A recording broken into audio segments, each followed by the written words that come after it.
I wanted to share a few of my thoughts about the role of electronic technology in learning and teaching from the perspective of a computer scientist. With the advent of computing technology, educational technologists naturally migrated some of the interests from telecommunications to computing. So in this case, electronic technology was not only a means to increase the reach of educational content, but also its quality. This impulse to progress towards student-centered teaching and learning emerged as we see early on. Many technologists and educators have collaborated to develop a range of assistive technologies that allow learners with cognitive and physical impairments to have access to educational content that they couldn't have accessed before.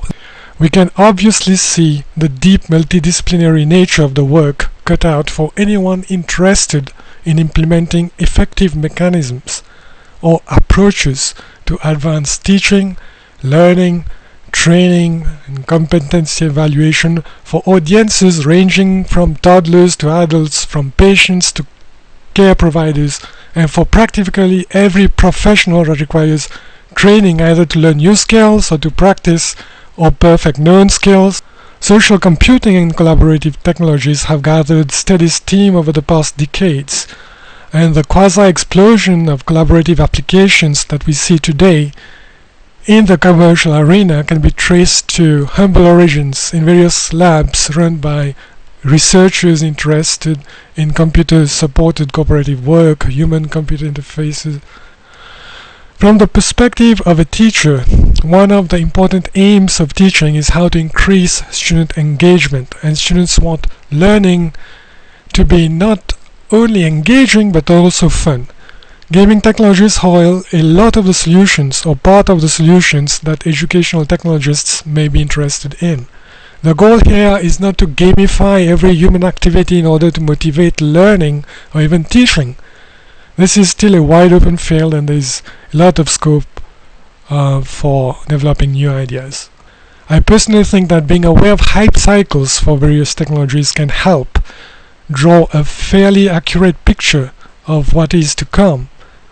So if I were to bring up here a hype cycle, you can see that it's actually a graph that shows the visibility of technologies in the vertical axis and the maturity of the various products in the horizontal axis.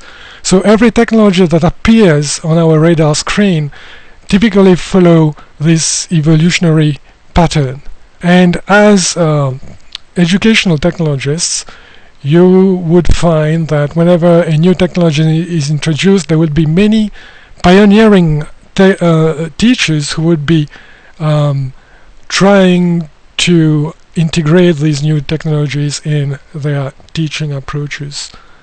And then as this process goes on, maybe some limitations of the technologies are identified and there's decreased interest, and meanwhile the designers and software engineers go back on the drawing board, and there are many iterations, and the products themselves get improved in many cases, but it's just that they don't get a lot of attention, and not many products are able to go through this trough of disillusionment, but those that do actually pick up again and achieve better visibility.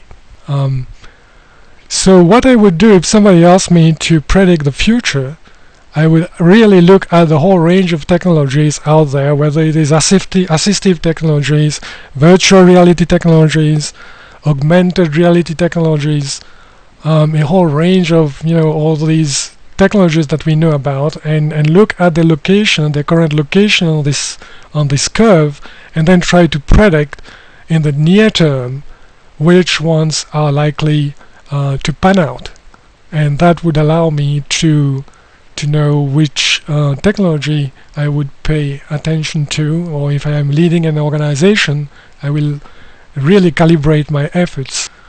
So that pretty much sums up very quickly my attitude towards new technologies and how they impact teaching and learning.